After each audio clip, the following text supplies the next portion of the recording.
Okay, so good morning and good afternoon, everyone, and depending on where you're calling in from, and welcome to this webinar on supporting governments to digitally transform supply chains. I'm Alicia Beyer, and I'm a senior advisor and portfolio manager here at Abt Associates. And I'd like to welcome all of you today to what I believe will be a very interesting conversation and discussion. A few minor housekeeping issues first. Please note that all participants are muted throughout this call and that the event will be recorded. To change your audio connection, select the drop-down box for audio next to the microphone icon and choose Switch Audio. Last, please use the chat to submit questions or requests for any support.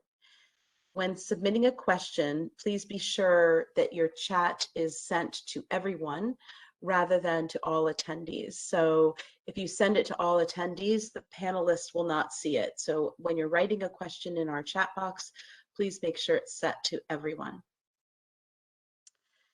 Okay, so this webinar is on digital transformation, and that is a very big and mighty concept that we have been exploring a lot at Abt Associates. And we wanted to host today's conversation in order to really begin to unpack that a bit and understand what digital transformation looks like for supply chain, why it's important, and how to support governments to get us there. These are the very basic questions that we'll be exploring with our really very esteemed experts on the panel today.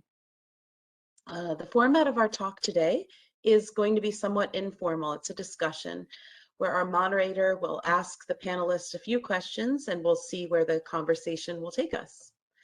After the discussion, again, we'll have that Q&A, so please feel free to post your questions in the chat.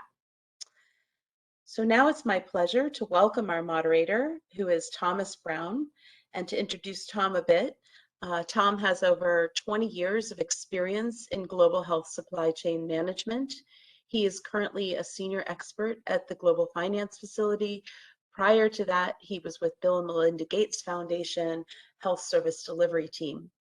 Tom is experienced in working directly with foreign governments, for example, CMS in Botswana and in Zambia, which we'll hear a bit about today, and from funding agencies, including USAID, CDC, Global Fund, European Commission, and others. So Tom really has a proven ability to be an advisor and an outcome-oriented implementer in the supply chain space. And we sincerely appreciate his time today to moderate this panel. So I'm going to now turn it over to Tom to get us started with our conversation. Great, thank you so much, Alicia, for that kind introduction. And thanks also to Abt Associates for hosting this webinar on what is, as you said, a very important subject. So over the course of the next hour, we're going to unpack what digital transformation is in the context of health product supply chains, share lessons and practice from across the panelists' experience. I'm also going to explore what this means for donors and governments when they're thinking about planning and executing digital transformation efforts in this space. So before we get into meeting the panelists, I did want to take a couple of minutes just to set the scene a little bit and explain why data is so important to supply chain performance. So when we think about the basic purpose of a supply chain, it is to satisfy demand for products. In our case, that means medicines, vaccines, diagnostic products, and a whole host of other products and technologies. That demand, you can probably break down into sort of 4 questions, right? What do we need? How much of it do we need? When do we need it? And where do we need it? Now, in a perfect situation where we understand that demand across all those dimensions to a very high level of accuracy, we can then engineer our supply chains towards meeting that demand. And it can help us figure out where to place inventory, how much of it to place in those spots, transport strategy, customer ordering strategy, purchasing arrangements. any supply chain function or process that you care to mention is informed by that kind of data. There's a lot of management science and practice that's out there and available to help us set up our supply chains well when we have that data to draw on. So data's just crucial to helping us organize our supply chains well and set them up for success. But I think many of us on the panel and also in the audience today know that there are a number of problems which persist in low and middle income countries with data. I'm just going to run through a couple of them. Quantity of data is often a problem. So we have incomplete data for the products that we're interested in. Quality of data is quite often an issue. So that can be down to human error, mismatches in how we record between one system and another, and a whole host of other issues. Speed of transmission of data. Now, this is crucial. Data exists partly in the supply chain, so we can make decisions with it. The quicker we can have that available in places where it's needed, then the better and more impactful decisions we can make. And also there's often multiple data sources that we have to contend with and try and bring together data and triangulate, which can often be a time-consuming, messy, tricky process. Now, I'm not trying to touch on a lot of other important supporting issues such as financing, technical infrastructure, skills, human capacity, and so on. I just wanted to lay out some of the easily observed problems that we all see quite often in the work that we do. So these are kind of symptoms, not root causes.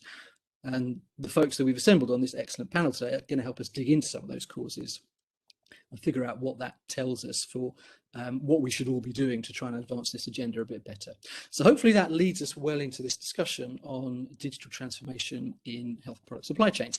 We're going to start now by getting our panel to introduce themselves. Spend a couple of minutes each, if you all don't mind, just apart from introducing yourself, saying how your organization is working in digital transformation. What's your professional connection with this subject? And then we'll get into the substantive matter.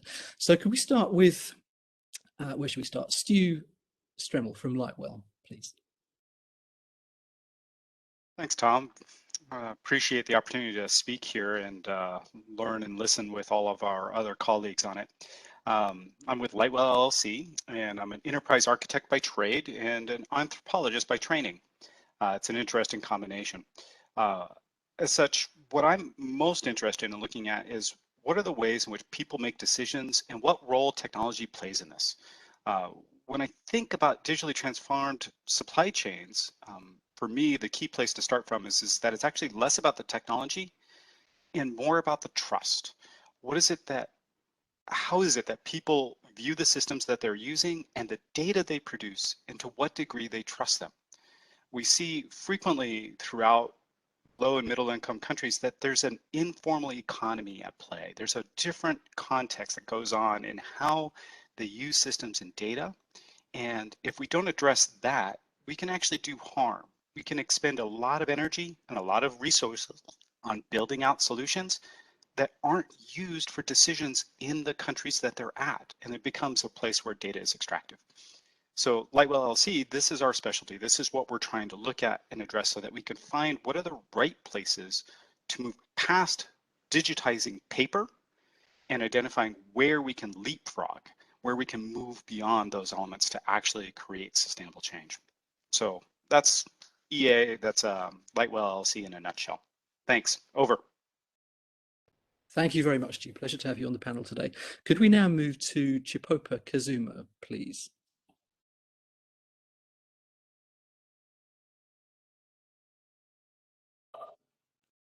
Good afternoon. I'm Chipopa Kazuma. I'm the Acting Director General for Zambia Medicines and Medical Supplies Agency. For those that may have been associated with Zambia, this is the Central Medical Stores. For a long time, it was called Medical Stores Limited, but recently it went through some legislative change and is now called it's now a state statutory body under the Ministry of Health, but still continuing with the same functions. I've worked for medical stores for the last 12 years, and in the last 12 years, I've supported different projects for logistics systems as well, as introducing systems and infrastructure to support order fulfillment of products in the public health sector. Before that, I've also worked in humanitarian logistics with the WFP projects at the central government level. And in all these, I've supported a number of development projects, but more to do with logistics and supply chain. In the last 5 or 6 years, my main job has been to support the implementation of projects. That's starting from infrastructure that supports the supply chain at the central level, at the central medical stores.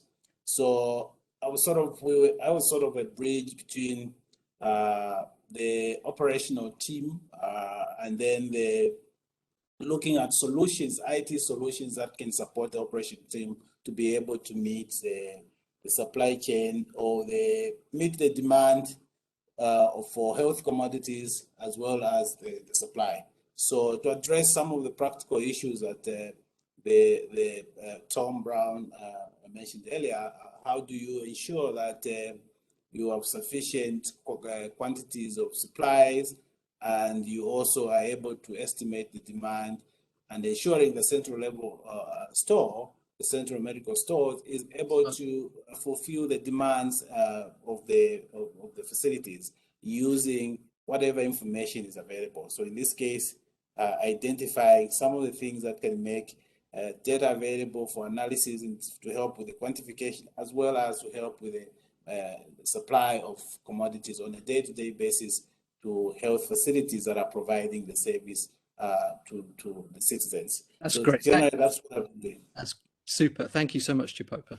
And it's a pleasure to see you again and to have you on this webinar today. Could we move on to Tyler Smith, please, from Coopersmith? Just a brief statement about yourself and Coopersmith, please. Thanks. Hi, everybody. It's really nice to be with you today. I'm Tyler Smith. I'm the co-founder and the chief technical officer for an organization called Coopersmith. If you're not familiar with us, we are a technical organization that really focuses on use of data for decision support in low and middle income countries.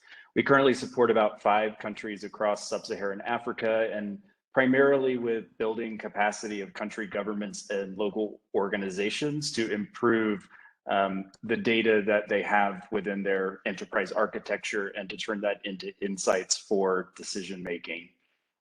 We've had the great fortune of working with several of the panelists on some formative research projects around supply chain in Kenya that was looking at the behavioral aspect of supply chain within health facilities there, and that work continues. We're also currently working in Malawi on linking the Global Family Planning Visual Analytics Network with the Malawian National Enterprise Architecture here in country so that there's efficient exchange of information there, and have supported Thailand and some other countries with supply chain visibility projects related to things like malaria. I'm a health economist, and I've actually taken on this digital transformation challenge from a multiple perspectives, including working for 3 USG agencies, NGOs, and the private sector. I've come across a lot of challenges and a lot of common themes that have emerged over time for how you might address those challenges by applying more fit for purpose technology and tools. So I'm really excited to be with you here today, share some of our experiences, and participate in this discussion. Thanks. Great, thank you, Tyler. It's a pleasure to have you here. Can we have Kelly next, please? Thanks. Hi, everyone. It's nice to be here. I'm Kelly Hamblin, a program officer with the Bill and Melinda Gates Foundation. And I would say at the foundation, the work that we do in digitally transforming supply chains is probably small compared to many of our other partner donor agencies, but we certainly partner with them and collaborate to see to build out opportunities where we can facilitate interoperability, where we can help those systems to function better. Some of the less glamorous work around, rather than implementing systems, but ensuring that they might function better by having standardized coding systems for the products. We've worked on a product catalog management tool, for example, that we've supported.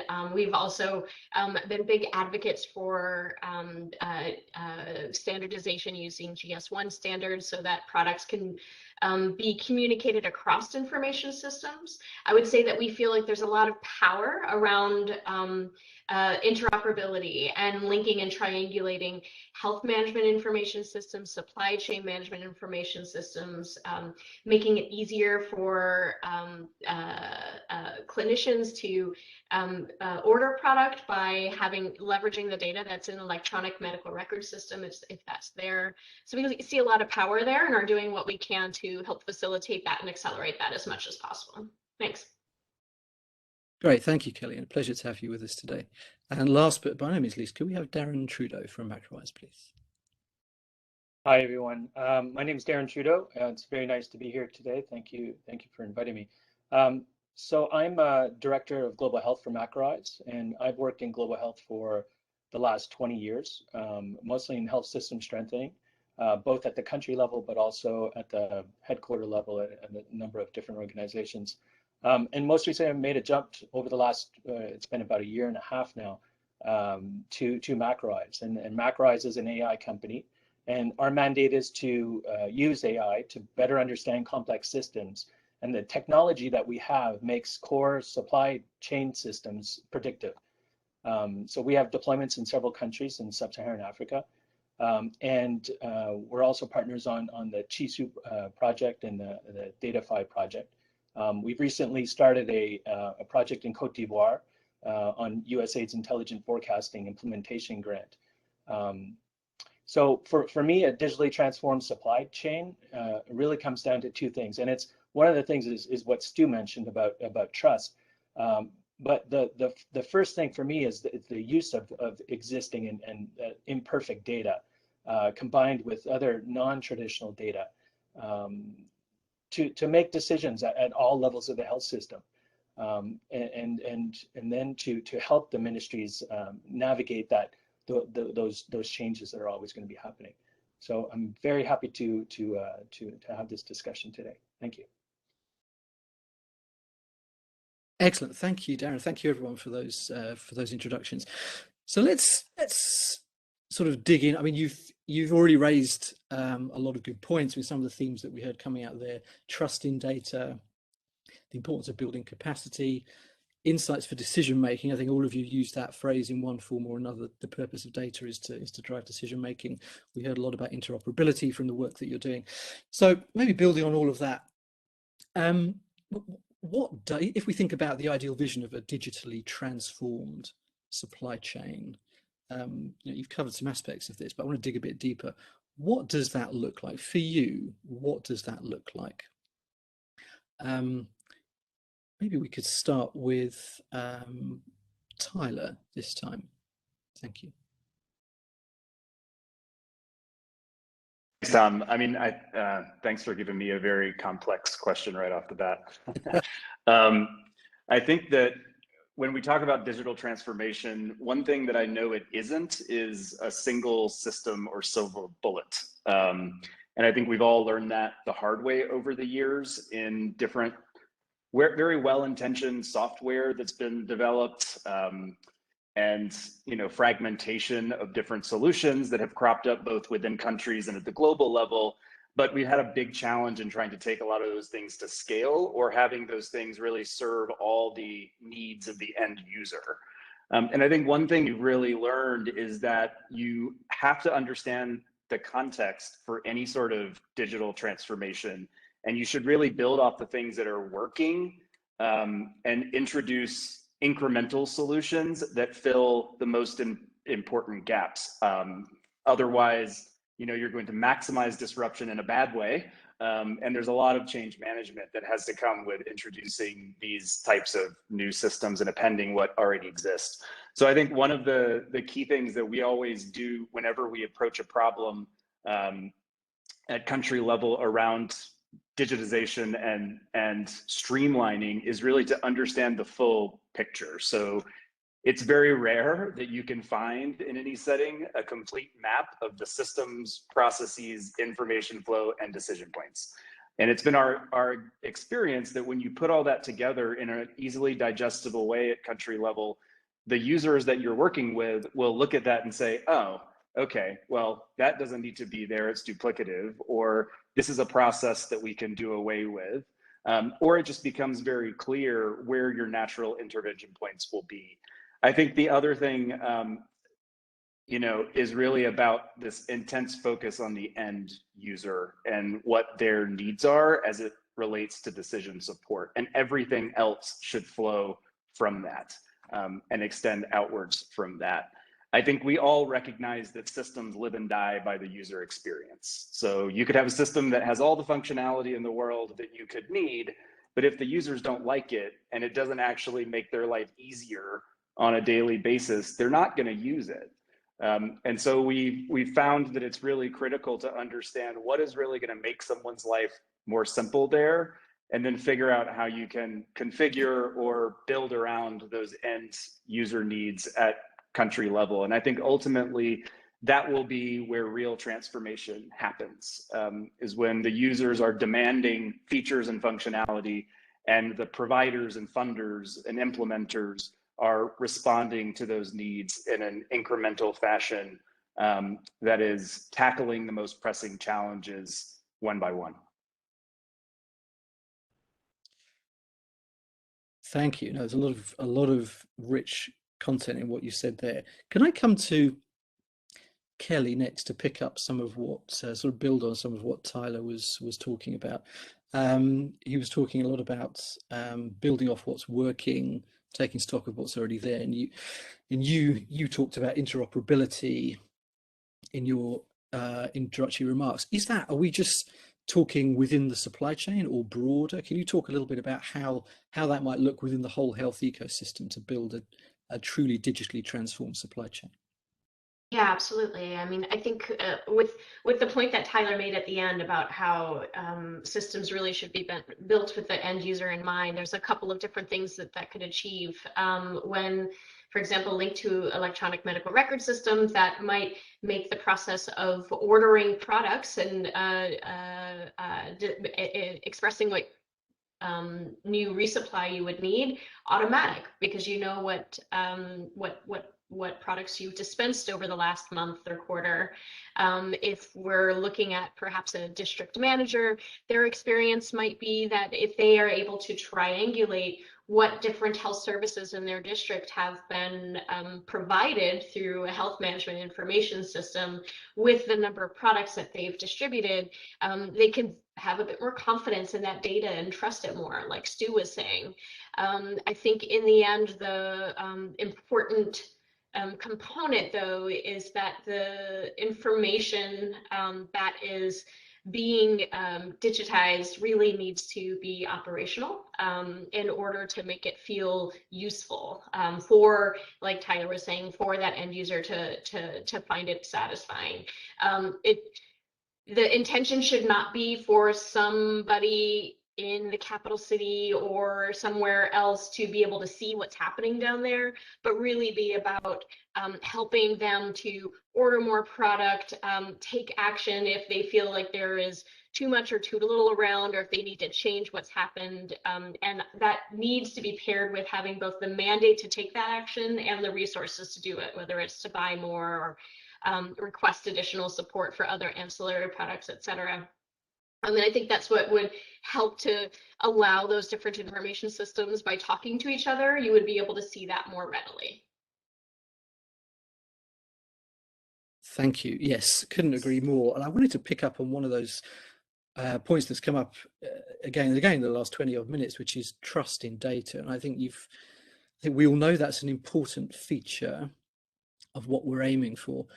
I'd like to dig in a little bit more. How would our so-called perfect vision of a digitally transformed supply chain, how would you get get to that point? What kinds of things need to be done to sort of build that culture where data is trusted and there is literacy around those issues amongst the people that are working with the data? Stu, could I come to you on that one? Thanks. So it's interesting when I think about when I advise clients in the US or in the EU, one of the things we look for is actually when there's a problem, what do you do? Where do you reach for? This is what lets you understand your systems and the elements that are in play. And for our clients in the US and EU, in an issue, we're reaching for a spreadsheet. We're looking to our data. We're trying to understand, what does this tell us? When I'm working with my clients in low to middle income countries and there's a challenge, we're reaching for a Rolodex. Who do I call? Who's got the relationship? What's the person on the other side that knows what's going on? And there's this fundamental disconnect that happens between those two elements around why is that work that way? Some of it is certainly that the systems that are in play aren't up to speed. They aren't able to gather the data. But oftentimes it's actually that the people that those systems were implemented for weren't for the users that are making the decisions. That data that's being collected was actually done or funded by an external entity, and that data is being produced for that external entity. It's not for the decision makers. So unless you address that core factor, you don't change the situation that's involved. So it's enabling that. And I think this is where, some of the work that we partnered up with Gates and Tyler Smith and the Cooper Smith organization around mapping decisions and the way that they use those decisions is so critical, because it makes visible the underground economy around what actually goes on inside of this, what's real around that. And when you find that out, then you can get the right structure put in place. So it's really just first step, make it visible. Second step, enable them to make their choices around it. And then make the systems reflect that reality. Don't do it for an external entity. Data is not extractive for those purposes. I want to also leap back to some of the other things that we've talked about, not just about trust, but it's also about leveraging what is there. Oftentimes, when we think about these technology implementations, we think, oh, we've got to put a whole new system in, or we try to do an ERP. And no, you take what is there and you do incremental change to produce value. And I really want to point over to our colleague from MacroEyes about some of this. How can you take and drive new insights across different systems using the data that's there, that's imperfect, but you can create insights with value right away. And there's some really interesting possibilities around that. And when we do those in combination, it creates trust. Yeah. No, that's great. Thank you, Stu. And maybe we can as you suggested, go over to Darren just briefly. We do have a lot more content and questions to cover, but I think it is important that we hear from Darren, because it's right in the sweet spot of what MacroEyes does. That last point that Stu was making, Darren, about leveraging, being smart about how we use what other data is out there. Can you just expand on that a little bit? Yeah, I think once you get down to the country level, you see like the reality on the ground is there are separate systems. There's legacy systems in place. They don't talk to each other, and there's a tendency to think of the system as the data, but I think we should be thinking of the data separate from the systems and separate those so that we need to look at the data and look at all types of data, not just focus in on the health data or one sort of siloed data. We need to look across different data, and we need to mine those other places, whether it's in the public sphere or in the private data that a health system has. We need to look across those and use those to gain more visibility into what's happening on the ground. Some of the work that we're doing in Sierra Leone or in Tanzania, we're looking across wider, more sort of historical data. So the what has happened in the last 2 years, 5 years, 10 years in the health system. We're also looking wider than that. We're looking at satellite imagery. We're looking at DHS surveys. We're looking at SARA surveys and pulling in all of that sort of historical data to give us a better picture of what's going on and fill in those holes. Yeah. Superb. Thank you. I do want to move on. I mean, we could kind of dig deeper into a lot of these issues for a long time, but I do want to hear now from some of the a couple of sort of deeper country examples of positive digital transformation. See if we can tease out a couple of the key learnings from that could be applied elsewhere. So we have Chipopa Kazuma on the panel. Chipopa, I know a lot of your work over the 12 or 13 years that you've been with MSL and ZAMHSA in Zambia has touched heavily on these issues. Could you just, I'm afraid, have to put a bit of a time limit on it. Could you please, in sort of 3 to 4 minutes, give us a nice succinct summary of your digital transformation journey over that period, and tease out, the 2 or 3 key factors that you think have helped you along that journey, the positive factors that have helped you.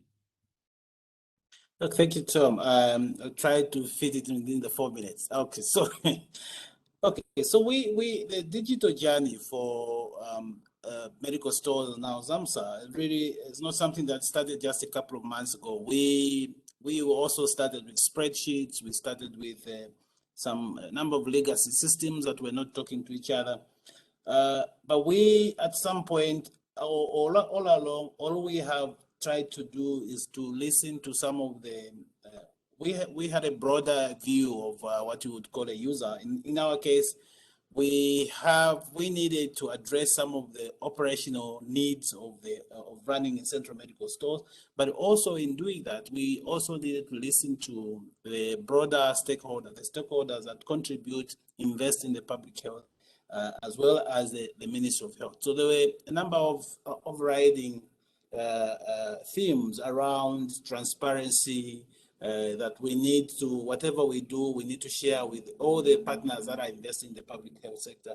We also had, of course, political pressures from government who would like to know that we have sufficient resources, with sufficient medicines at any given time to give a good service to the health facilities, as well as making sure that we are managing the service very well. So we had to make sure that we transform the organization to be able to respond to these needs of both the partners, the Ministry of Health, as well as our operational needs, make sure that we are able to provide a good service.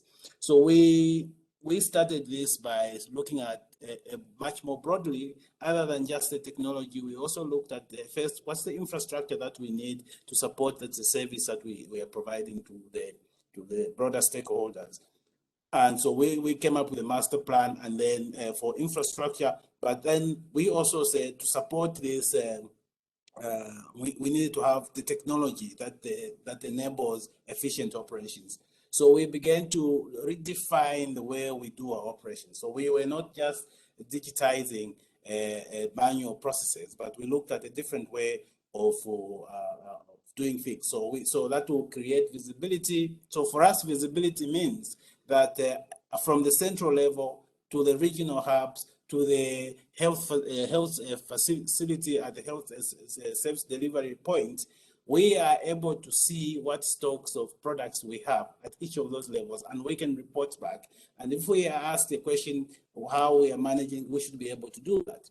And also our interaction with the facilities should be in much the same way, the same visibility that the system provides. So we said we cannot do everything at the same time. So we started at looking at the having a paperless central level system warehouse. So and that's where we began. After the infrastructure improvements at side to side with that, we're also doing implementing a new system. So we didn't go again broadly looking at having a big ERP system.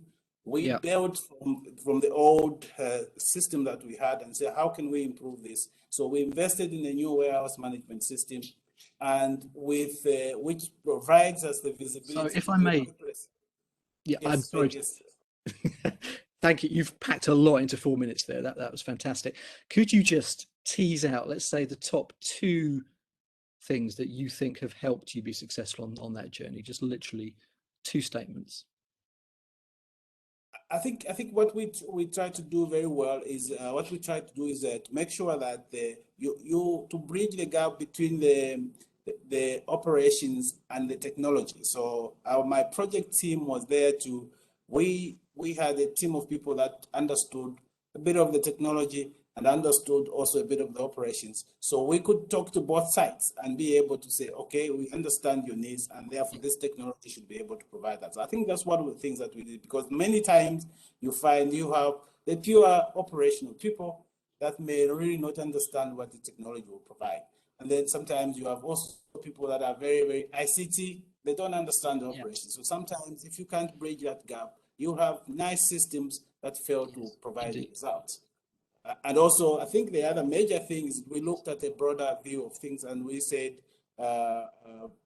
we have to make sure that the technology also speaks to the infrastructure that are available. Sometimes you have nice systems, but maybe they can't work with the limited that you have. So you have to match the two. And you may see some results, yes. Thank you. That has been very insightful, I'm sure, for us on the panel and also for everyone listening. I do want to try and get in one more quick country example, if we can. Kelly, are you able to spend just 2 or 3 minutes summarizing the Ethiopia story, which I know many organizations have been involved in supporting in many different ways? There's some quite interesting facets of that transformation journey, I think. Yeah, actually, Ethiopia is a great example. I think what has impressed me so much about their journey in digitally transforming their supply chain is the long-term plan that they laid out from the beginning that was incremental and kind of built on successes over time. And I think we've seen that also in other countries like Tanzania and Malawi. We see that popping up actually in a number of other countries along the way as well. So building out a plan and adding more complex functionalities to the system as it goes, I think is really commendable. One thing that I really also impressed about Ethiopia's journey is that they were very clear that what they needed and then insisted on adding the functionalities that were important to them. So, for example, wanting advanced shipment notices before shipments were coming into the country was something that was really critical for them. They wanted to be able to respond better to receiving that to the central medical store. So asking donors, asking suppliers that be something that they submit even manually if they didn't have a direct intersection with their information system. And I think that's the important lesson there, is that a little bit of a fake it till you make it. It is okay to be kind of comfortable with imperfection while we build out to success. And I feel like Ethiopia's done a great job of that. Excellent. Thank you. So, yeah, I mean, some of the clear messages coming out there, sort of be clear on what you need, build that out carefully, recognize it's going to take a long time. Yes, very, very helpful insights. Thank you. I want to now move on to, if I can come to Tyler next. I mean, what are some of the things that governments need in order to successfully go through this digital transformation process that perhaps they don't currently have? And what do you think are the real things getting in the way, the true root causes of that lack? Thanks, Tom. I mean, I think a lot of things have been highlighted in the discussion so far. Just to summarize, I think that we need to have better diagnostic tools that are available with support so that countries can really understand how information flows, what their priorities are, and then have a way to prioritize the incremental expansion of systems that will allow them to develop this type of roadmap. I mean, Kelly set a plan, and she also mentioned the standards in her opening. And I know this is not exciting stuff, really, for most people. We're really looking for something that's a little bit more energizing than harmonizing standards. But the reality is that's where the rubber meets the road in making use of this information. So also, as Darren was saying, we have so much data at our disposal, but it's not usable in its current format in most places. And so what countries really need is this coherent enterprise architecture approach that has the building blocks associated with it that allow you to integrate data with a common vocabulary. Things like the product catalog that was referenced earlier, things like master health facility registries that are living and updated, terminology services that harmonize these concepts across the different systems. Once those things are in place, then it's more about the work of aligning all of the different data system sets and actors around that common vision. Without the common vision, we're not going to make any progress. So that's sort of a first step. I think a next step, which gets a little bit to the obstacles as well, is really coalescing the funders and the implementers around this approach, this common investment approach, and getting commitments from them that will prevent fragmentation going forward. So really having people pitch in on these country level public goods and building them out not only to achieve their own objectives, but in a way that's easily repurposed and usable by the full set of actors who can leverage those data for addressing, you know, these issues brought up by country level users. And so we need our implementers and our funders to commit to that and really meaningfully make the efforts align at country level. And coordination is hard, and you know, every organization has a bit of a different approach. But I think what we've witnessed in Malawi is that it's completely possible. And we really just need to have the correct vision, documents, standards in place. And then everything will flow from that with the right commitment as well. I think the last thing I would say there is focusing meaningfully on capacity development of country actors to manage the data system itself. So we no longer are in a situation, I think, in most countries where we need to have external technology providers, you know, managing and controlling development of systems in each country. There needs to be this distributed ownership of those systems. And obviously you don't want to reinvent the wheel, and you want to pull from the available set of solutions efficiently. But the reality is we can't route requests to like have these elements added or features changed to outside actors who are in a different time zone. We have to empower the local governments and local organizations, technology providers, to be able to make those changes themselves and respond to local need. Thanks. Great. Wow, there's a lot in there. Thank you, Ty. We'll kind of summarize all this when we get to the end, but there's a lot of rich content there. Stu, can I come to you next? What is the role of a national digital strategy in all of this? Is one needed? Do most countries have one? Just talk us through your view on that. It's I think most countries do. You see a lot of the explosion of e-health strategies that are around inside of these spaces. And even within having those e-health strategies, what I often see still is, and I'm going to lay this one down mostly onto some of the donors, because oftentimes the donors will fund and fracture the responses to those e-health strategies. And so we end up with these technology silos that are more aligned with what is a program doing as opposed to maybe what the country is doing. A better solution inside of that is when the e-health strategy is helping to lay down sort of the guidelines, the roadmap. This is the qualities of which solution set should adhere to. And one of the key things in this transition to a digitization is that really technology and these solutions that come forward should be easier to change than your physical infrastructure. And if they aren't, that is a warning sign that your implementations have become brittle, that there are technical debt issues that have accumulated inside of the way that's doing. That's a warning sign to you that your guidance and the pieces aren't at play right. And you need to then step back and take a look at what's causing that brittleness, because you're going to lose out on what is the value of digitization.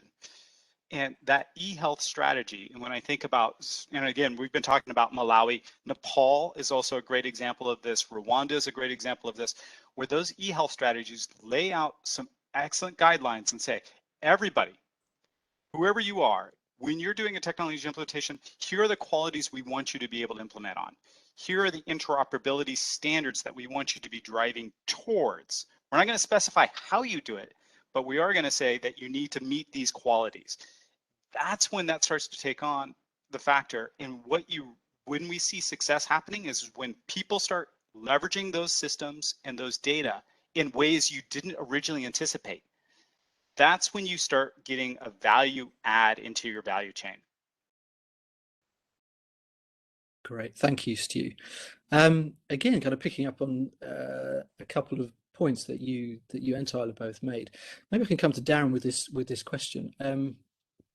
So, are there important regulatory or legal barriers or government policy barriers to this kind of digital transformation? I'm thinking about things to do with how data is accessed, what the permissions are, where it's housed, and many other issues that you guys would know better than I do. Is this a barrier that we need to think about helping governments with, or not?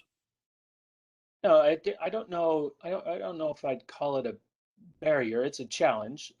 When we're engaging with different countries, some of them will allow us to access their data, whether it be DHIS2 data or EMLIS data, and be able to pull that into the cloud. And it's in a secure environment.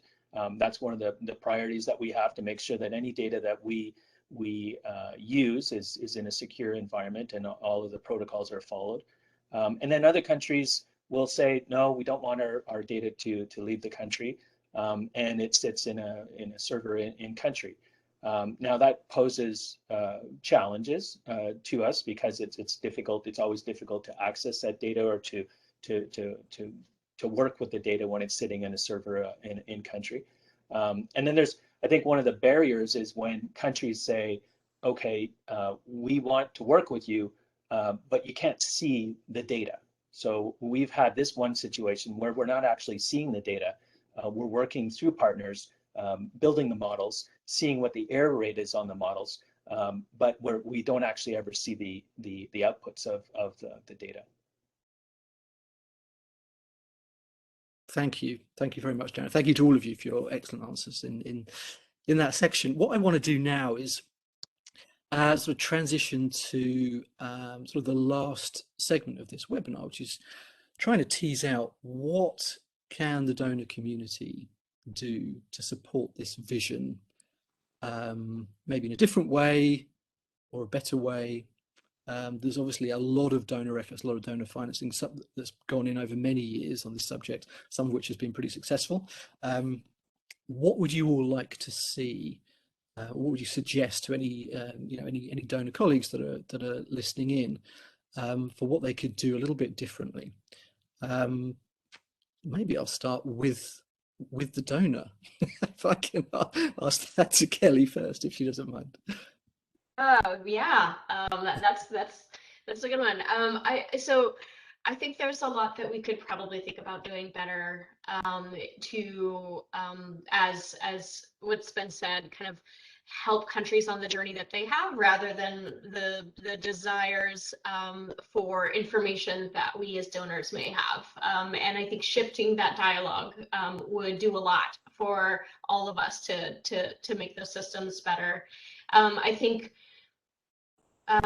from some really standard principles, working towards interoperability and adhering to those standards is really critical, so that we can set that up and facilitate that. And I'd also say an area where I've seen some missteps historically is in perhaps establishing that relationship between we as the donor community and our partner countries as we're supporting that, about what are the expectations, who's paying for what, and for how long, and what does that mean for the longevity of a system, even for information systems that are open source. I've long said to my colleagues that open source systems are free, like puppies are free. You don't get a free ride, and so we have to talk about, like, okay, if the system should be upgraded, whose responsibility will be that over time? There will always be fixes and adjustments that need to be made, and we want to grow. And so how do we grow, and whose responsibility is that? I think having sometimes uncomfortable conversation up front, so that everybody understands what their role is going to be really important.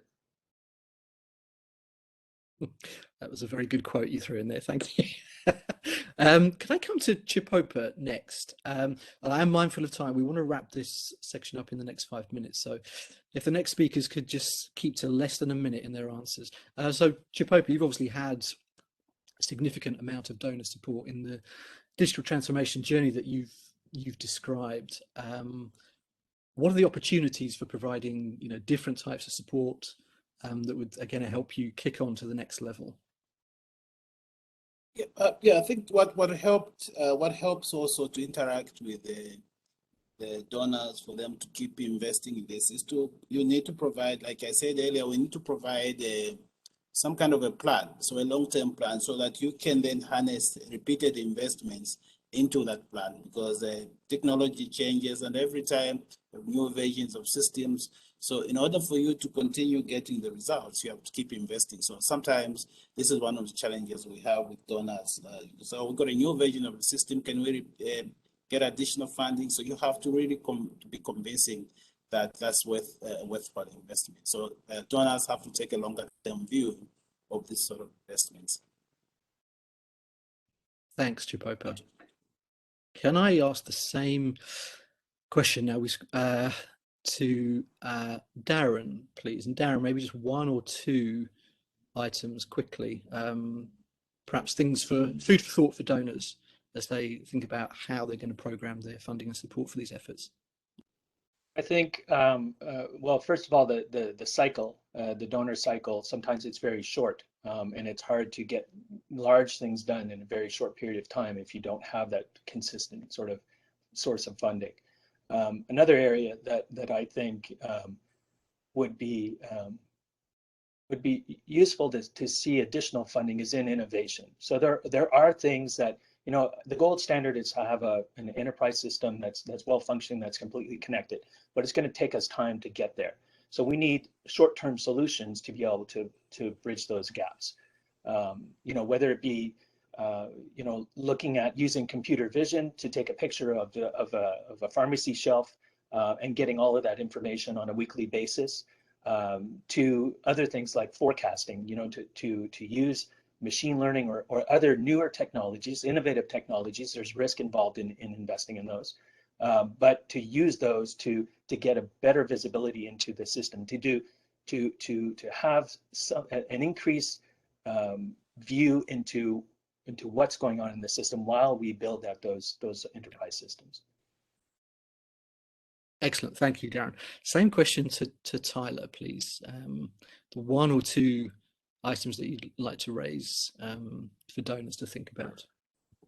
Yeah, I know I need to come up with something new, but I think actually the most important ones have been said. So I would say first and foremost, interoperability and data integration. And then secondly, automation. So thinking about how we take now everything that we have in the system and we automate those scripts and analytics as much as possible to then provide people with insights that will meet decision support. I think that's overlooked and the last thing that people think of when they put these systems together. So I think bringing that to the forefront. Thank you very much. And Stu, last but not least, coming to you, can I just ask you to maybe focus on one particular point, which is, do you think there is enough learning from successful efforts and unsuccessful efforts that those now embarking on a new journey can learn from? Is it easy for them to do, or are there some different things we could do there? No, I do not think so. And I think from the donors aspect and this side, I think what I see frequently happen is that donors don't have enough technology awareness and understanding to fully comprehend what the types of investments they may be laying down onto a country across those elements. And there's not enough forums or opportunities and ways to pick up on that lessons learned. And so we remake mistakes frequently from one country to another country to another country. And so we recreate our own problem set. So that's a key one to me. And also I want to add on to that, from the donor side, one of the other elements is KPIs and the way that donors place some of these constructs onto the requirements and the grants and the aspects that they do, that making changes and adjusting to the realities on the ground are really, really difficult. And so some of the ways that we put those KPIs forces that behavior. And it doesn't allow for you to flex and take advantage of what's happening on the ground or allow on the ground innovation. So we cut ourselves off from those opportunities. So changing the way that we write those contracts and grants, there's some key learnings in there that I think is really missing for us on being able to leverage on them. Thank you, Stu, and thank you to all the panelists for such a, I mean, that hour has just flown past actually, for such a rich discussion. We did want to address a couple of audience questions, which I believe have come in. So we do have a few minutes left for that.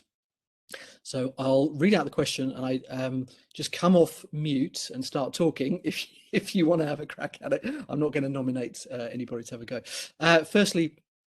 First question is, what is the role of the global community of practice to promote standardized solutions which have economies of scale versus locally led solutions which can be fractionalized but better ensure the user experience on the ground? We have talked about that issue during this webinar, but I mean, maybe just say a little bit more about how to strike that balance. Anyone, jump in, anyone. Or I'll pick on someone. I guess I'll hop in on this. I think one of the advantages of the global innovations is where we were just leaving off on the last piece is, what are the lessons learned?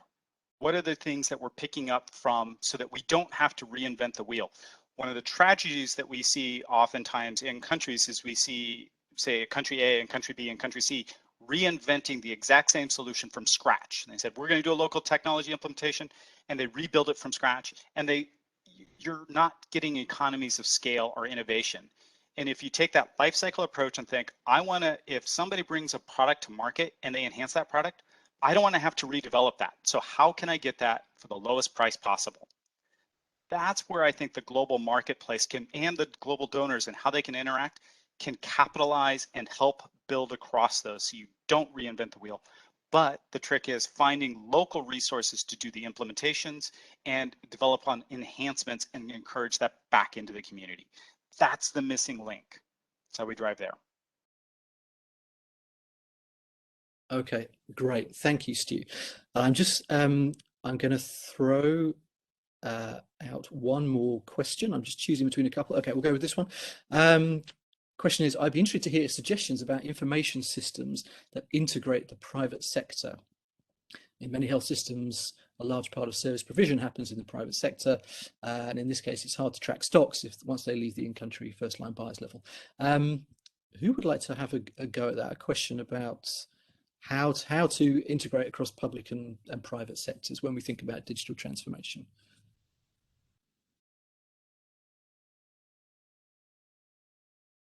Or shall I pick on someone?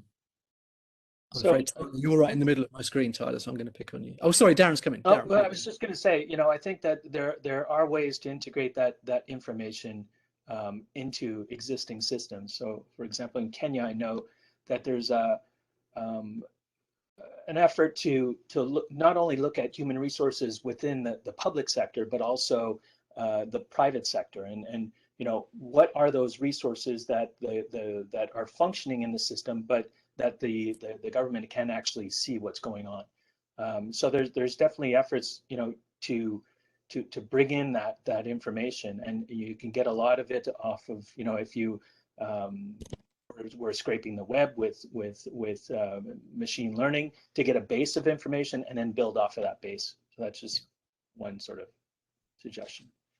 Stu, I'm afraid I'm going to have to close up now. I do apologize. So everyone, thank you so much for, well, thanks everyone on the panel for joining and sharing such rich insights. It really has been a sort of fascinating, energizing discussion. Thank you to everyone who's joined as well. I hope you found it interesting and insightful. So we've covered what digital transformation looks like. We've heard various issues raised. It's more than just digitizing paper. We need to leverage other data as far as possible, focus on data that drives action. We've heard some country examples. We looked at Zambia, we looked at Ethiopia. Some of the key themes there were, have a long-term plan, communicate with your partners, accept it's going to take a long time, be clear about what you need from the outset and take the time to do that. We also had a good discussion about what governments might need but don't currently have. We talked about some change management issues, digital strategies that they required. How do we build digital literacy, people issues? Human-centered design was raised by many participants as being a crucial issue in how government should go about this. And then we've had, some great ideas last up on how donors can, maybe think a little bit differently about how to support this agenda. A lot of good points about local needs and context being important. Some challenges to do with funding cycles and so on. So thank you all very much. I hope, as I say, I hope you found it an insightful and engaging discussion. I think we certainly have. I think we could, oh yes, I'm just supposed to say, sorry, I'm just looking at my notes, what I'm supposed to say in closing here. We will share a link to the recording of the webinar with everyone who registered. That will be next week at the latest. So you will be able to listen again if you didn't get a chance to make full notes on everything that was discussed. So thank you all. Thank you to the panelists. Thank you to the audience. Thank you, everyone. Very Goodbye. interesting conversation. Bye-bye.